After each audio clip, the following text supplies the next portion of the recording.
आशियाना मेरा साथ तेरे है। 8वीं कक्षा में जब मैं थी तो मुझे निकाल दिया गया स्कूल से कह के कि आप विजुअली इम्पेयर्ड हो तो आपको हम नहीं रख सकते, हमें नहीं पता कि ऐसे स्टूडेंट से कैसे डील करना है या उन्हें कैसे पढ़ाना है।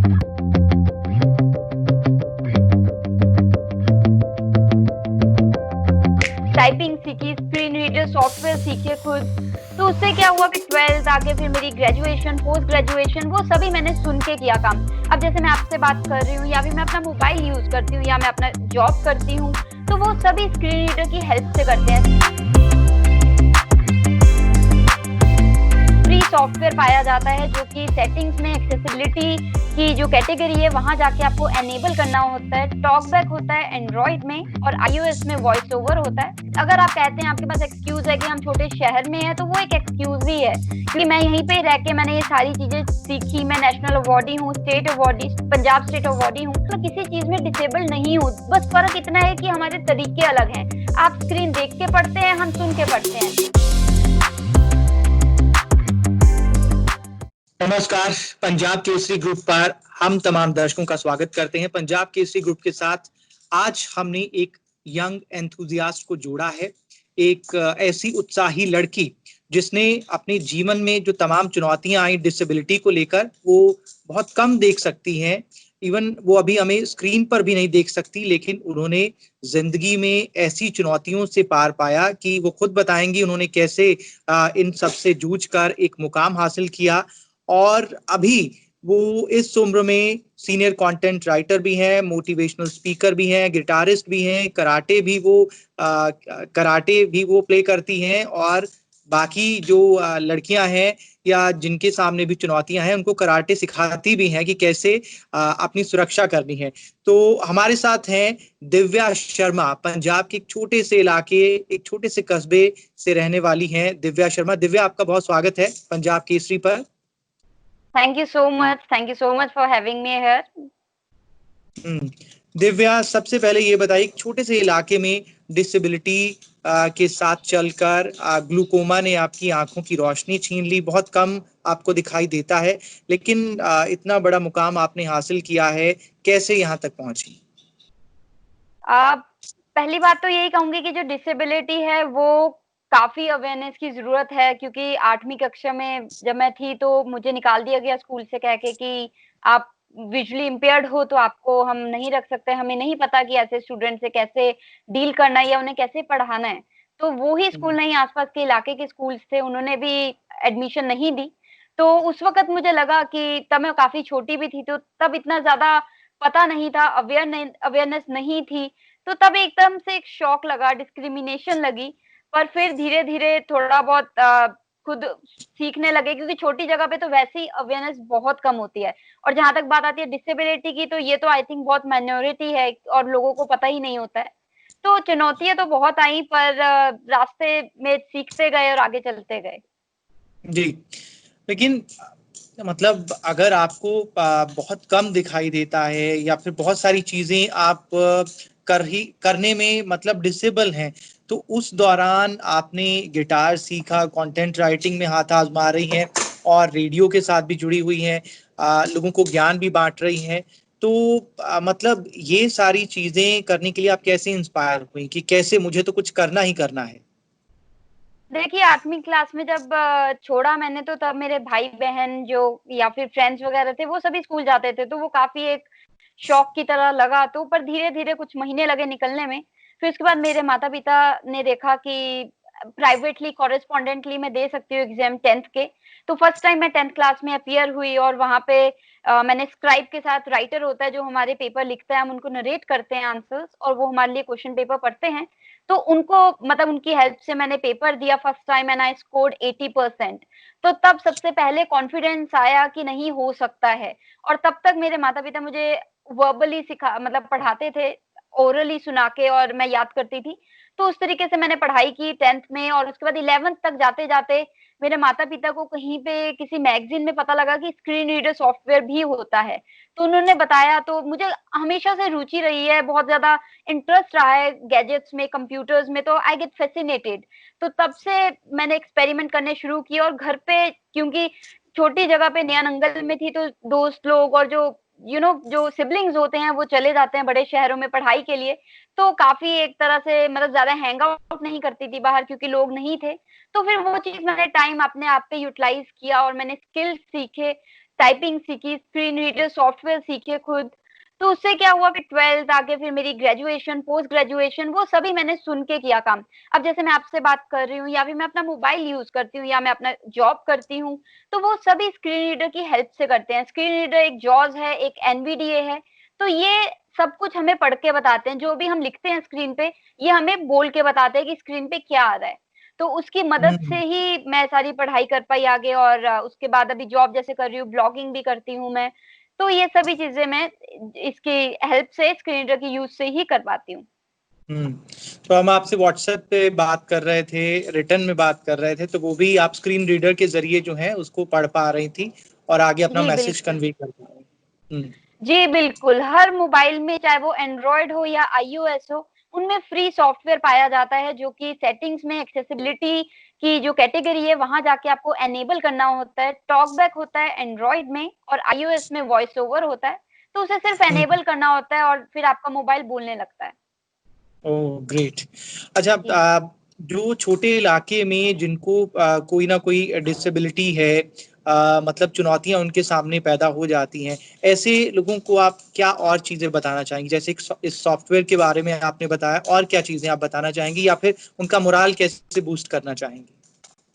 देखिए, मैं इस चीज़ से निकल के आई हूँ, तो मैंने जब जब मैं कॉलेज में आई और फिर पोस्ट ग्रेजुएशन के दौरान मैंने सोचा कि कुछ तो करना ही है। ये छोटा शहर छोड़ना नहीं है, बल्कि यहीं अवेयरनेस लेके आनी है, और जो भी मैं ज़िंदगी में करूँगी, वो मैं यहीं से ही करूँगी जब तक कर सकती हूँ। तो उसी के बलबूते पे यहाँ पे अगर आप कहते हैं आपके पास एक्सक्यूज़ है कि हम छोटे शहर में हैं, तो वो एक एक्सक्यूज़ ही है। क्योंकि मैं यहीं पे रह के मैंने ये सारी चीज़ें सीखी, मैं नेशनल अवॉर्डी हूँ, state awardee, Punjab state awardee हूँ for my disability work in my disability field में जो मैंने काम किया उसके लिए। तो ये सभी चीज़ें मैंने घर पे बैठ के ही की हैं, किसी ने कोई गाइडेंस नहीं की है या फिर मैंने कोचिंग ली हो, ऐसा कुछ भी नहीं है। तो इसी के साथ जब 8th क्लास में निकाला गया, तो उसके बाद मुझे लगा कि किसी और को ऐसे ट्रॉमा से नहीं गुज़रना चाहिए। तो ग्रेजुएशन और पोस्ट ग्रेजुएशन के बाद मैंने सोचा क्यों ना मैं सेंसिटाइज़ करूँ लोगों को। तो मैं अकेले, ये एक मेरा पेट प्रोजेक्ट है जिसमें मैं अकेले स्कूल में जाती हूँ, मतलब कि स्कूल्स या कॉलेजेस में मैं जाती हूँ। अभी तक मैं 10 इंस्टीट्यूशंस कवर कर चुकी हूँ, इलाके के सभी स्कूल्स, हिमाचल के, पंजाब के एरिया के कॉलेज। तो वहाँ जाती हूँ मैं, पहले अकेले जाती हूँ, वहाँ पे अकेले जाके पहले उनको कन्विंस करती हूँ। I convince the faculty members कि मैं ऐसे कंप्यूटर यूज़ करती हूँ, मैं उनको डेमो देती हूँ ताकि वो कन्विंस हो जाएँ। तो वो देखते हैं कि कैसे लैपटॉप बोल रहा है और मैं कैसे एफिशिएंटली काम कर रही हूँ, तो दे गेट कन्विंस्ड। और उनके बाद मैं उन्हें कहती हूँ कि आप मुझे सिर्फ 15 टू 20 मिनट्स दे दीजिए। तो I convince them and will then हम अपना शेड्यूल करते हैं सेंसिटाइजेशन सेशन कुछ दिनों में, और वहाँ पे मैं फिर से अकेले जाती हूँ अपने लैपटॉप और मोबाइल के साथ, और असेंबली में देती हूँ सेंसिटाइजेशन सेशन, ताकि जो भी असेंबली में बच्चे हैं, फैकल्टी मेंबर्स हैं, उनको पता हो कि ऐसे बच्चों को कैसे डील करना है। क्योंकि मैं कहूँगी कि मैं किसी चीज़ में डिसेबल नहीं हूँ, बस फ़र्क इतना है कि हमारे तरीके अलग हैं।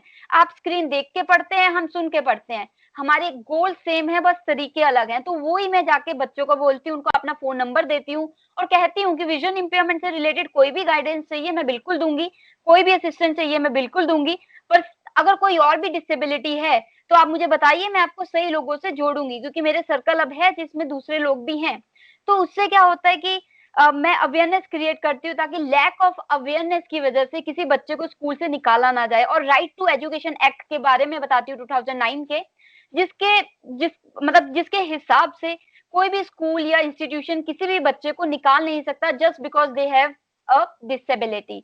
तो ये सेंसिटाइज़ मैं करती हूँ लोगों को, और उन्हें बताती हूँ कि चाहे वो लैपटॉप हो, कंप्यूटर हो, मोबाइल हो, तो कैसे यूज़ किया जाता है स्क्रीन रीडर को, और कैसे मैं अगर काम कर रही हूँ, आप बहुत लोग सोचते हैं, जैसे मैंने 10th के एग्ज़ाम्स दिए, 80% मार्क्स आए, तो मेरे नेबरहुड में कोई थी, वो मुझे कहती कि शुक्र है आप पास तो हुए। तो वो एक अप्रोच है, एक माइंडसेट है लोगों का कि शायद हम सिर्फ निटिंग ही कर सकते हैं या फिर शायद हम लायबिलिटी ही है हमारे फ्रेंड्स या फैमिली पे। सो दिस इज समथिंग रॉन्ग। ये आपकी लैक ऑफ अवेयरनेस है जिसकी वजह से हमें कई बार सफर करना पड़ता है। So I am just working on bridging this gap between awareness and lack of awareness. तो मैं यही कहूंगी लोगों को, चाहे वो छोटा शहर हो या बड़ा शहर हो, कि अवेयरनेस की जरूरत है। क्योंकि दिल्ली में मैं जाती हूँ अपनी अपॉइंटमेंट के लिए डॉक्टर की, तो वहां पे भी कई बार मुझे, जैसे अपॉइंटमेंट के लिए जाती हूँ हर 3-4 महीने के बाद चेकअप के लिए, तो वहां पे एक बहुत ही टाइकून इंसान थे, एक बिजनेसमैन थे। तो वो बहुत, उन्हें दिक्कत आ रही थी फोन ऑपरेट करने में। तो मैंने उन्हें बताया कि सर आप स्क्रीन रीडर नहीं यूज करते। तो he was using iPhone something, he was extremely rich, but he said कि मुझे आज तक पता ही नहीं था, मैं इतना रिच हूँ, मेरी इतनी बिजनेस है, मुझे नहीं पता था कि ऐसा भी कुछ होता है। So this is where I want to strike. ये चीज है कि चाहे आप रिच हैं पुअर है, ये एक अवेयरनेस की बात है। अगर आपको अवेयरनेस है तो आप अपना रास्ते खुद ढूंढ सकते हैं। जी रास्ते आपने बहुत सारे ढूंढ लिए हैं अपना। हम आपके और सारे स्टाइल भी देखेंगे कि आपने क्या कुछ क्रिएटिव किया है, लेकिन आपने बताया कि समाज में कैसे तानों का आपने सामना किया है। जो लोग आपसे मिलते होंगे, आपसे मदद मांगते होंगे, उन्होंने भी बताया होगा कि समाज में उनको कैसी चुनौतियां या कैसे तानों को फेस करना पड़ता है। तो आप भी इन सब से आगे निकल कर आई हैं। जी, ताने तो चलो क्या कह सकते हैं, लैक ऑफ अवेयरनेस है लोगों की, जो वो सोचते हैं कि हम शायद नहीं कर सकते। अक्सर देखा जाता है कि अगर किसी को डिसेबिलिटी है तो उस बारे में बात नहीं की जाती या फिर हश-हश कर दिया जाता है, चुप करा दिया जाता है कि चलो बात नहीं करनी इस बारे में। तो ये बहुत ही गलत अप्रोच है, क्योंकि लोग नहीं फिर वो डील कर पाते चीज़ को। और दूसरी बात, किसी ने, मेरे माता-पिता को बहुत पहले, इन्फ्लुएंशियल इंसान है कि यहाँ पे पंजाब में, जब मैं 3-4 साल की थी, तो तब मेरे ऑपरेशंस चल रहे थे, तो किसी ने मेरे पेरेंट्स को कहा था कि ऐसे बच्चों को तो डोमेस्टिक काम के लिए ही, उनका फ्यूचर डोमेस्टिक काम में ही है। तो ये चीज़ मुझे जब मैं 15-16 साल के बाद पता लगी कि मुझे ऐसा कहा गया था, मतलब मेरे पेरेंट्स को ये गाइड किया गया था। एक हेड थी वहाँ पे उस समय पंजाब में किसी उस पे, तो उन्होंने ये गाइडेंस दी थी। तो देख लीजिए आप, अगर अगर ये अवेयरनेस है लोगों में, तो फिर अवेयरनेस पे काम करने की ज़रूरत तो बिल्कुल है। क्योंकि ताने तो, इवन किसी ने मुझे ये भी कहा कि Divya, don't you think that you are a person with disability, so you are double disabled because you are a woman also. तो this is this is what I am talking about. I am working on changing the mindsets now. या इसलिए आपने karate चुना। Karate मैंने इसलिए चुना क्योंकि mobility मेरी बचपन में इतनी सही अच्छी नहीं रही, क्योंकि मेरी ट्विन सिस्टर हैं और पेरेंट्स हैं, ब्रदर है, तो मैं उनके साथ ही आना जाना होता था, तो उनके साथ ही रहती थी हमेशा। तो अकेले कभी सफर ज्यादा नहीं किया। तो फिर वो मोबिलिटी पे काम करने के लिए फिर मुझे एक जुनून सा था कि क्यों ना कराटे में भी किया जाए। तो वो सीखना शुरू किया 2-3 साल पहले मैंने कराटे। तो मैं उनको बताती हूँ कि मैं कर सकती हूँ तो आप भी कर सकते हो। तो आई जस्ट वांट कि सेल्फ डिफेंस हर एक व्यक्ति, चाहे वो मेन हो चाहे वो वुमेन हो, हर व्यक्ति को आना चाहिए। और ये, क्योंकि अक्सर कह सकती हूँ कि हमेशा मेरे साथ कोई ना कोई नहीं होगा, और आपके साथ या किसी के साथ भी हमेशा कोई ना कोई नहीं होता। तो आपको अपना डिफेंस खुद ही करना पड़ता है। तो उसकी वजह से मुझे जुनून हुआ कराटे का, और मैं अपने तरीकों से सीख रही हूँ और प्रैक्टिस रोज वर्कआउट करती हूँ। तो I am passionate about karate. अब ये बताइए कि आपने इस बिहेवियर की वजह से, मतलब ये जो एंथुजियास्ट वाला, उत्साही एक लड़की वाला आपका रोल है, इसके जरिए आपने कितने लोगों की मदद की अपने आसपास? क्योंकि छोटे छोटे इलाकों में बहुत सारी चुनौतियां हैं जो आपने फेस की हैं, तो आपने कितने लोगों की जिंदगी बदली है? देखिए, ऐसे तो नंबर फैक्ट्स में लाना थोड़ा एकदम से तो नहीं बता पाती, बट फिर भी मैं कहूँगी कि जैसे मैंने कहा 10 इंस्टीट्यूशंस, चाहे वो स्कूल्स हों, हर स्कूल में मैंने कवर किया है। तो हर स्कूल में 2-2 3-3 हज़ार बच्चे रहे हैं। तो उन्हें मैंने जाके बताया है और उन्हें सीखा है, और उनको मैंने टाइम दिया है कि मैं ऑफिस में बैठी हूँ आपके, आप अगर आप असेंबली में लोगों के सामने आके नहीं पूछना चाहते तो आप पर्सनली रूम में आइए और मुझसे बात कीजिए। और यू विल बी सरप्राइज्ड कि जो लोग असेंबली में बच्चों के सामने या फैकल्टी के सामने नहीं पूछना चाहते थे, वो रूम में आके मुझसे पूछ के गए कि अच्छा ये क्या है और ये कैसे है, हमारे भाई, हमारे पड़ोसी, हमारे इलाके के लोग, किसी को ये है, किसी को वो है। तो उन्होंने मुझसे पूछा, मैंने उन्हें बताया भी, कईयों के पेरेंट्स के फ़ोन आए मुझे बाद में पूछने के लिए। तो ये, और not just this, faculty members को भी पता लगा कि उनके अगर कोई है ऐसा बच्चा, उन्होंने भी आगे-आगे एडमिशन्स देनी शुरू की। और यही नहीं, 2014 में मैंने एक प्रेस कॉन्फ्रेंस की थी शिमला में। मिस्टर अजय श्रीवास्तव हैं, उनकी उमंग फाउंडेशन है शिमला में, तो वो प्रोफेसर हैं वहाँ पे। तो वो ग्रेजुएशन में हिमाचल यूनिवर्सिटी से कर रही थी, हालांकि कॉरेस्पॉन्डेंट कर रही थी, तो उन्हें मेरे बारे में पता लगा, तो उन्होंने कहा कि आप आ सकते हो क्या एक दिन के लिए। तो मैं गई और मैंने प्रेजेंटेशन वहां पे बिल्कुल बताया कि कैसे काम किया जा सकता है, अवेयरनेस क्रिएट की, कॉन्फ्रेंस को एड्रेस किया, और प्रेस कॉन्फ्रेंस में उन्होंने मुझे wonder girl of Himachal Pradesh का टाइटल भी दिया तब। तो उसके बाद वहां पे काफी कॉलेजेस और स्कूल्स में भी एडमिशन दी गई, और काफी बच्चों ने वहां से एडमिशन ली NAB, national association for the blind Delhi में। तो इस तरीके से ये जो अवेयरनेस है उसने बहुत इंपॉर्टेंट रोल प्ले किया है, और मैं मानती हूँ कि अवेयरनेस बहुत लोगों की जो जिंदगी है संवार सकता है आगे। जी जी।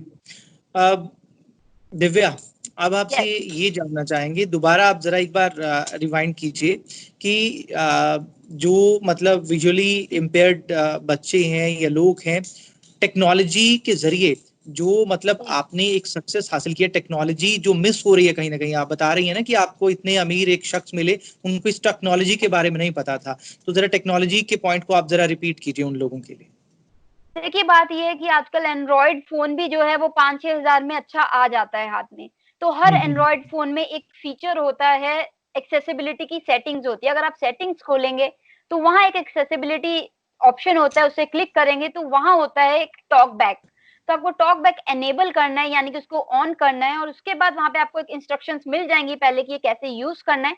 पर आप एक्सपेरिमेंट मत कीजिएगा, क्योंकि फिर वो जो नॉर्मल आप देख के करते हैं वो उस तरीके से नहीं चलेगा फोन, तो वो स्पीक करके ही चलेगा। तो ये एक मुफ्त, जी हाँ, बहुत लोगों के परसेप्शंस हैं कि ये शायद सॉफ्टवेयर बहुत ज्यादा एक्सपेंसिव हैं और लोग नहीं अफोर्ड कर सकते। तो ऐसा नहीं है, ये आप अपने फोन खोलिए, आपको सेटिंग्स में मिल जाएगा ऑप्शन, आप एनेबल कीजिए और आप यूज कर सकते हैं, और आपका जो स्क्रीन रीडर है वो सब पढ़ देगा। ये फोन की बात थी। लैपटॉप में भी जॉस job access with speech software है, जो कि पेड है, पर साथ ही एक और software NVDA, non visual desktop assistance, वो फ्री ऑफ कॉस्ट आप यूज कर सकते हैं। तो वो भी आप बिल्कुल चला सकते हैं अपने लैपटॉप पे फ्री ऑफ कॉस्ट, और आपका लैपटॉप भी सब कुछ आपको पढ़ के बताएगा। इंग्लिश ही नहीं, आगे आप और टीटीएस ले सकते हैं, उसको मर्ज कर सकते हैं एड ऑन लगा के, और आपका हिंदी, बंगाली, पंजाबी हर चीज पढ़ेगा। जी और इससे जिंदगी जो है काफी हद तक आगे मतलब उनकी जिंदगी में बदलाव होगा, जैसे आपकी जिंदगी में बदलाव हुआ है, आपने आगे बढ़ने का ठान लिया था। अच्छा, दिव्या, आप ये बताइए कि हम आपका आरजे स्टाइल और आपका गिटार वाला स्टाइल भी देखना चाहते हैं। अभी देखिए ये इंटरव्यू लैपटॉप पे हो रही है, तो आरजे स्टाइल मैं बोल के बता सकती हूँ, बट हाँ बिल्कुल अदरवाइज बिल्कुल, आरजे स्टाइल वीडियो जरा में दे सकती सुनाइए हूँ थोड़ा। आपको। नहीं, आप सुनाइए थोड़ा सा। ठीक है, मैं मतलब एक लाइन बोल देती हूँ अपने आरजे का। शो मेरे आते हैं, 2-3 शो आए हैं अभी तक, जैसे मैं 2014 से ही काम कर रही हूँ। I am content manager and RJ of radio उड़ान।